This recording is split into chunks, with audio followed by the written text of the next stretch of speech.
복음 1장 1절 한 절 말씀입니다. 마가복음 1장 1절 보십시다.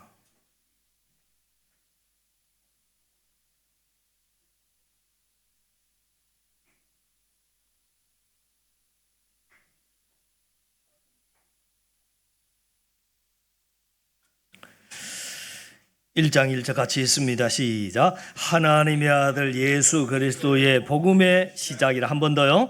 하나님의 아들 예수 그리스도의 복음의 시작이라. 아멘. 우리 앞뒤 옆 사람 살피시면서 한번 인사 나누십니다. 반갑습니다. 아까 말씀드린 대로 이번 주 수요일부터 시작되는 사순절 동안 마가복음 필사를 통해서 마가복음을 살펴보려고 하는데, 마가복음은 아시는 것처럼 사복음서, 즉 마태, 마가, 누가, 요한복음 중에 하나입니다. 그러면 우리는 자연스럽게 이런 질문을 하게 됩니다. 사복음서가 전부 예수님에 대한 기록인데 굳이 4개의 복음서가 왜 필요했을까 하는 겁니다. 서로 중복되는 부분들도 많은데 중복되는 부분들을 과감하게 좀 생략하고 나머지 중복되지 않는 내용을 합쳐서 하나의 복음서로 만들었다면 더 효과적이었지 않았겠을까 하는 생각도 하게 됩니다.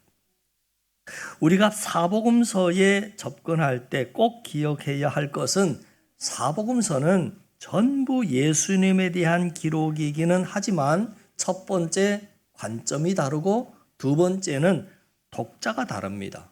그래서 4명의 복음서 기자들은 각각 다른 관점에서 예수님을 우리에게 소개하고 있습니다.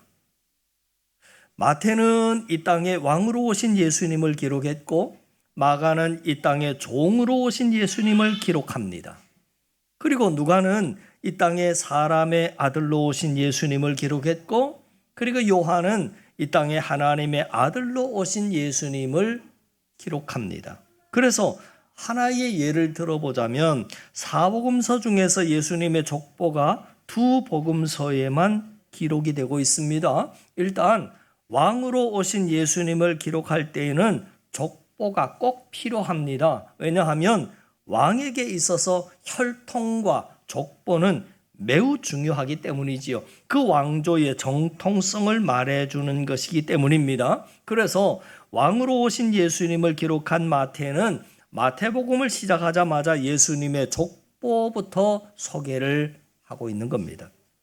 그래서 우리는 마태복음 1장에 보면 누가 누구를 낳고 또 누가 누구를 낳고 계속 순산하는 그런 모습을 보게 되는데, 반면에 종과 노예는 족보가 없지 않았겠습니까? 그래서 종으로 오신 예수님을 기록한 마가복음에는 예수님의 족보 이야기가 나오지 않습니다.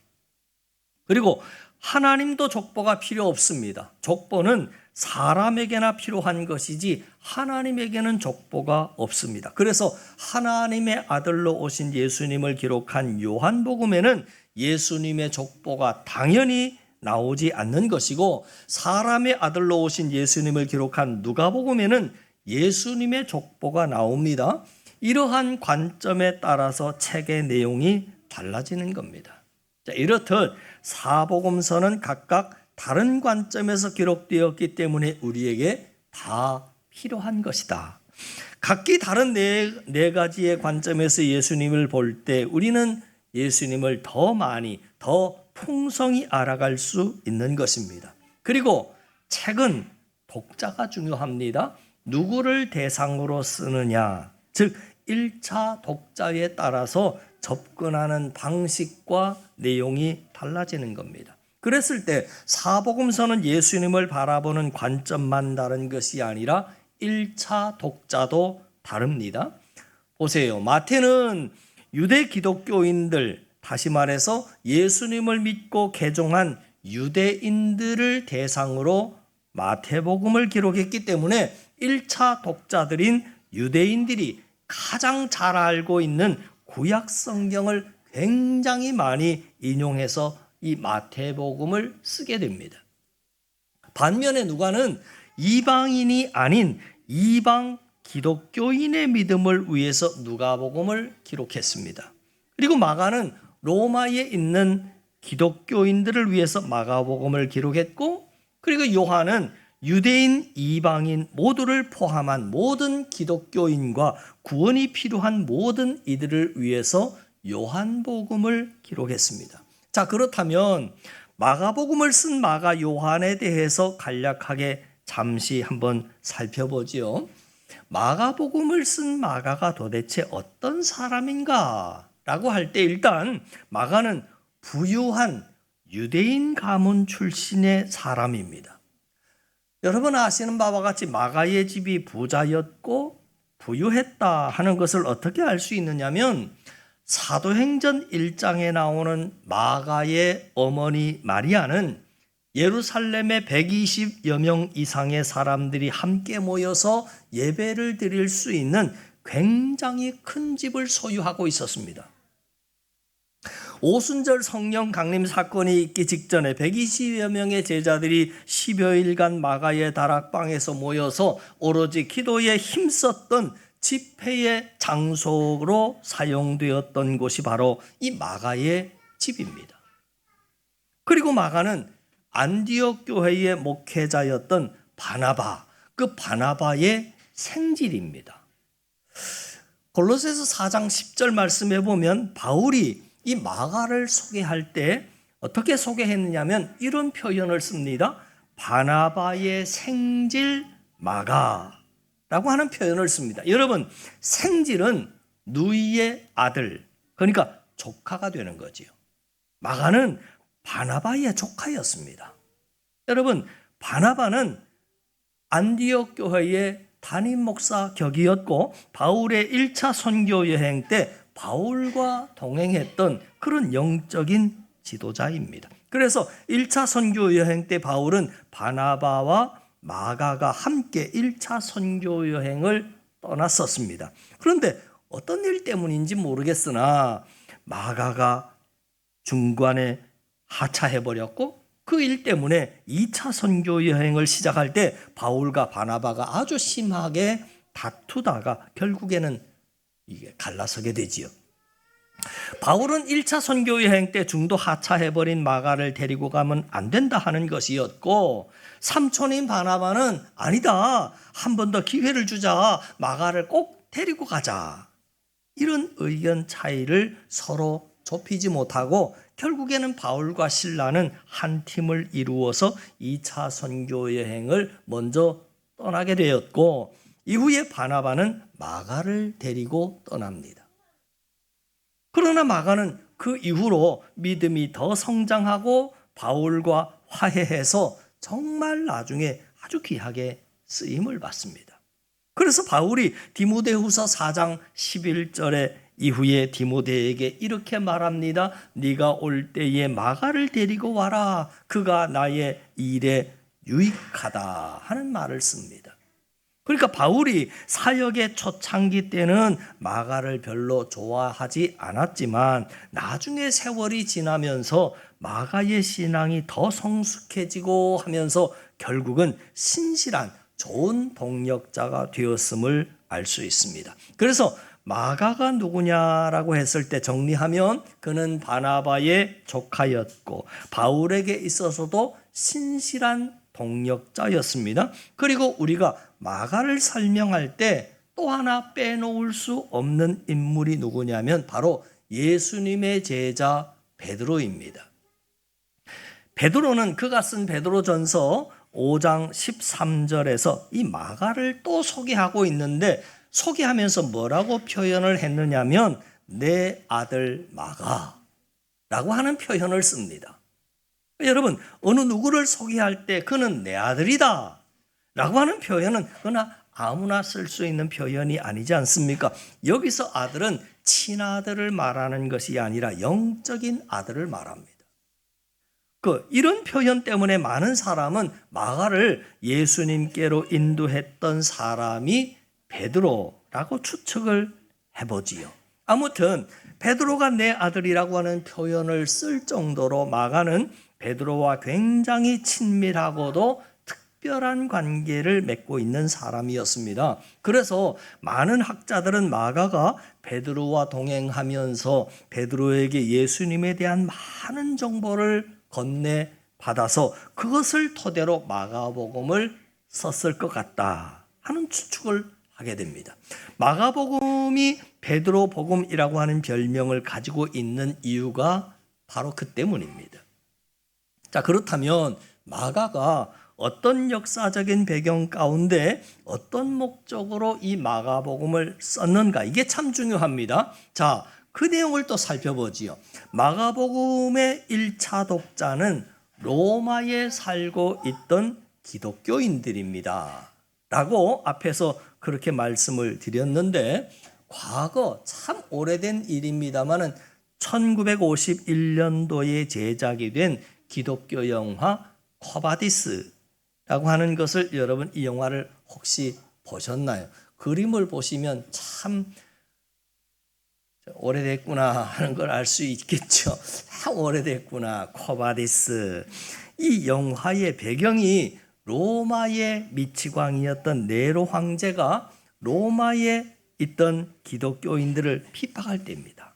굉장한 핍박이 있을 때, 이것이 영화 쿼바디스의 시대적인 배경입니다. 그래서 이 쿼바디스라고 하는 영화를 보면 AD 64년경에 로마에 있었던 로마의 대화재 사건도 그 영화 속에 나오는데, 많은 학자들은 이 마가가 마가복음을 썼던 때가 바로 이 로마의 대화재 사건의 앞뒤, 전, 후 그 시대였지 않겠나 하는 추측을 해봅니다. 기독교인들이 로마 정부로부터 아주 심한 박해를 받았던 때가 바로 이 마가가 마가복음을 썼던 때라는 겁니다. 당시 로마의 대화재로 인해서 로마의 14개 구역 가운데 화재 피해를 입지 않았던 것이 불과 4곳밖에 없었다고 합니다.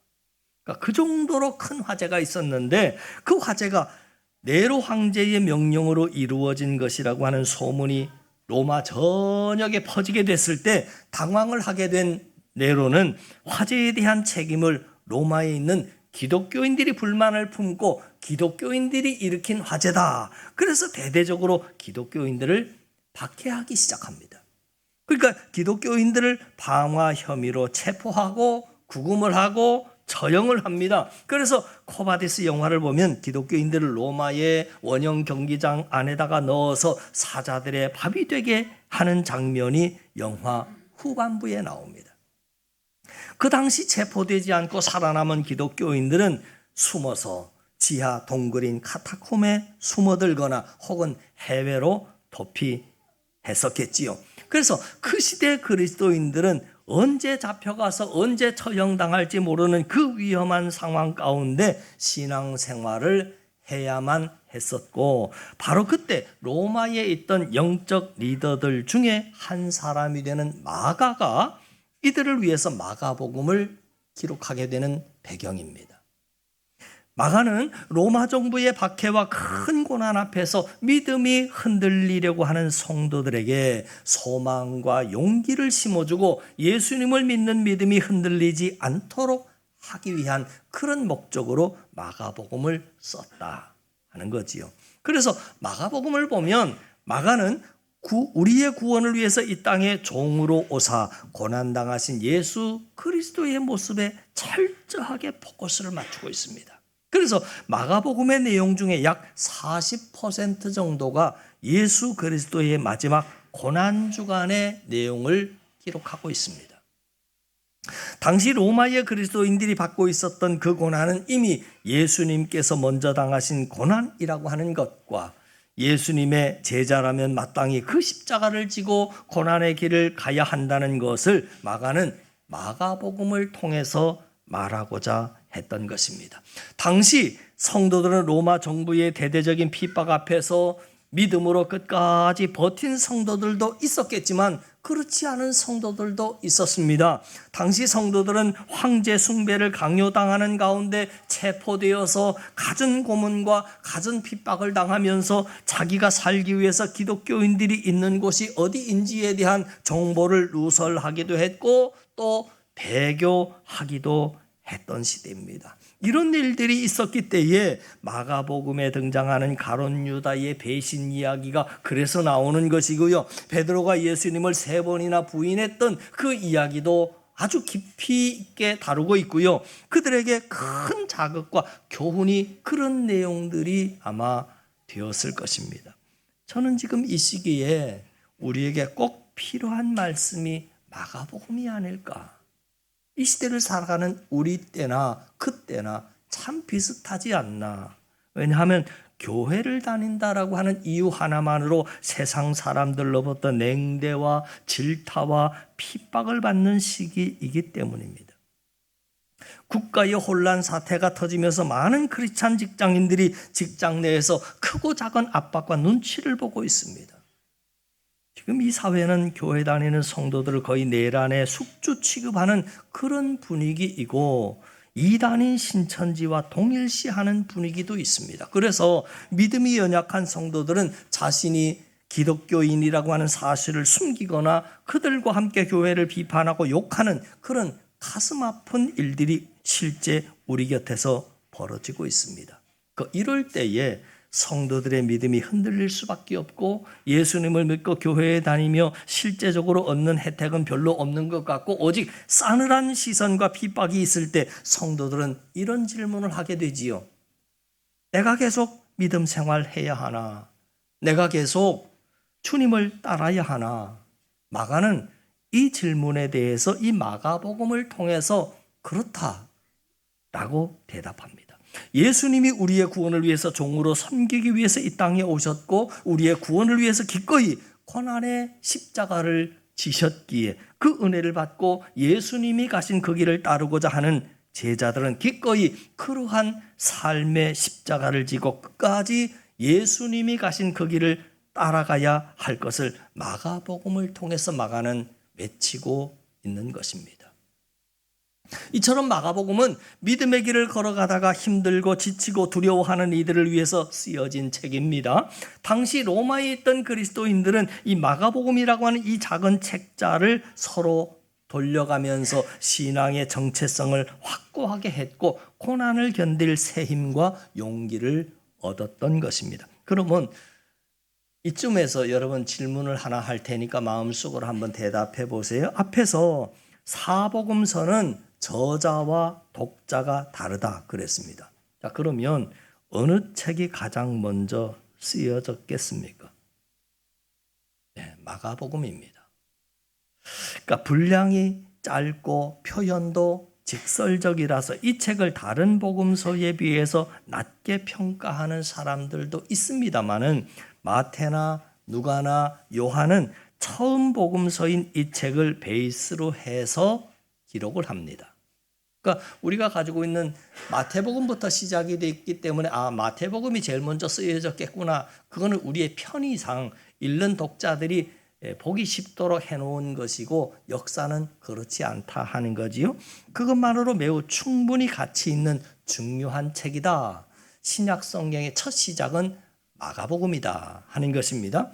저는 이번 주 수요일부터 시작되는 이 사순절 말씀 필사를 통해서 마가가 전하는 이 복음의 메시지를 우리도 함께 듣고 함께 쓰고 이 복음서의 메시지를 통해서 힘을 얻고 믿음을 굳건하게 해서 주님이 먼저 가신 그 십자가와 영광의 길을 우리도 함께 힘있게 따라가는 은혜의 역사가 우리 모든 한사랑의 성도들에게 임할 수 있게 되기를 주님의 이름으로 간절히 축원합니다.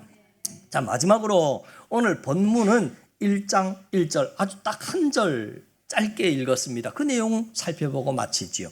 같이 말씀 보십시다. 하나님의 아들 예수 그리스도의 복음의 시작이라. 사복음서 중에서 가장 의미심장한 말씀으로 복음을 시작하는 것이 바로 이 마가복음입니다.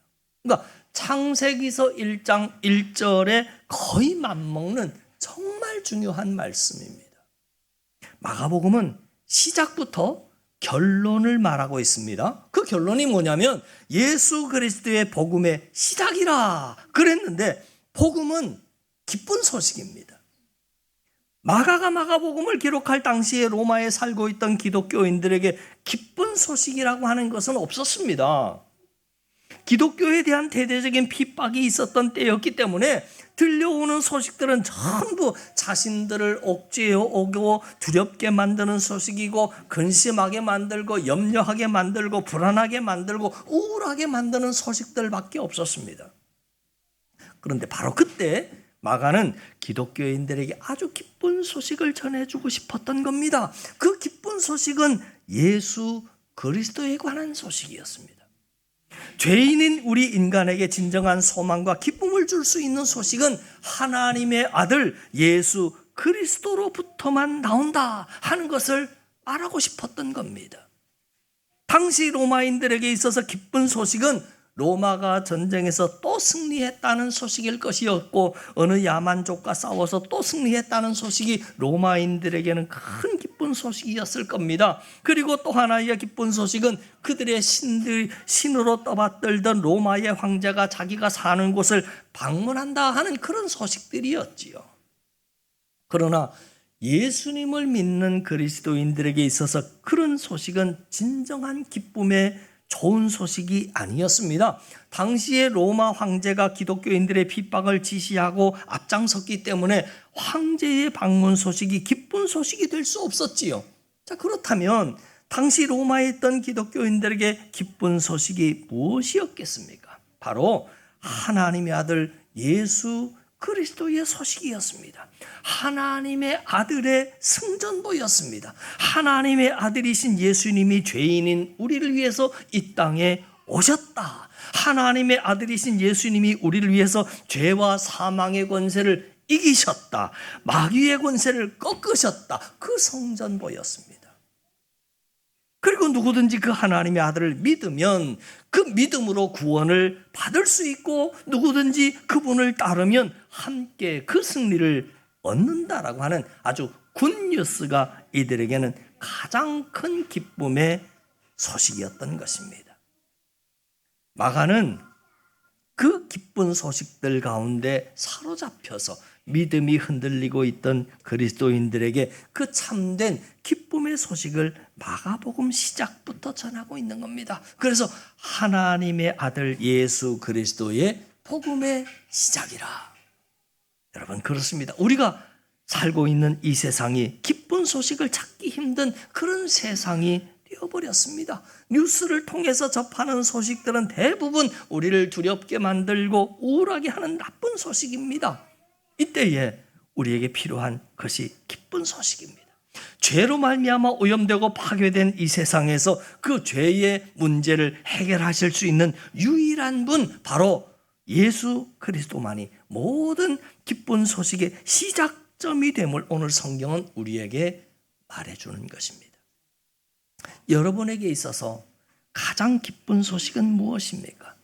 자녀의 대학 진학입니까? 좋은 배우자를 만나 결혼하는 것입니까? 직장에서의 승진입니까? 주식이나 코인이 오른 소식입니까? 그리스도인인 우리에게 가장 기쁜 소식은 무엇이어야 하겠습니까? 바라기는 이 기쁜 소식이 들어있는 이 마가복음을 통해서 삶의 진정한 소망과 기쁨을 다시 한번 회복해 나가는 저와 여러분들 될 수 있기를 주님의 이름으로 간절히 축원합니다. 자, 마가가 마가복음을 쓸 당시 로마에 있는 그리스도인들은 로마 정부의 박해와 핍박과 고난 앞에서 그들의 믿음이 흔들리고 있었습니다. 그래서 하나님은 이런 상황 속에서 용기와 소망을 주고 믿음이 흔들리지 않도록 마가를 통해서 우리의 믿음을 붙잡아 주시고 있습니다. 마가복음은 하나님이 당신의 자녀들에게 고난 가운데 있는 당신의 자녀들에게 전하는 기쁜 소식이었고 위로와 소망의 소식이었습니다. 마가는 마가복음을 통해서 당시 로마에 있던 그리스도인들이 받고 있던 고난, 그 고난은 예수 그리스도께서 우리를 위해서 먼저 당하신 고난이라고 하는 것과, 그리고 예수님의 제자라면 마땅히 그 십자가를 지고 그 고난의 길을 따라가야 한다는 것을 말하고자 했던 것입니다. 주님이 우리를 위해서 먼저 가신 그 영광스러운 십자가의 길, 믿음의 길인 마가복음의 말씀을 이 사순절 기간 동안 함께 꼭 붙잡고 기쁨으로 우리도 따라 걸어가는 그 은혜의 역사, 믿음의 역사가 이번 마가복음 말씀 필사를 통해서 우리 안에 넘쳐날 수 있게 되기를 주님의 이름으로 간절히 축원합니다. 기도드립니다. 하나님 아버지, 사순절을 맞이해서 마가복음 필사를 시작하려고 합니다. 성경을 읽고 또 쓰는 가운데 말씀이 살아온 동력이 있어 우리의 삶을 변화시켜 가게 하시고 말씀 그대로 이루어지는 역사의 현장에 우리가 있게 하여 주시옵소서. 말씀 필사에 시간 예수 그리스도의 보혈의 피가 뚝뚝 떨어지게 하시고 은혜의 문이 활짝 열리는 우리 한 사랑이 되게 하여 주시옵소서. 믿고 감사드리며 거룩하신 예수님 이름으로 기도하옵나이다. 아멘.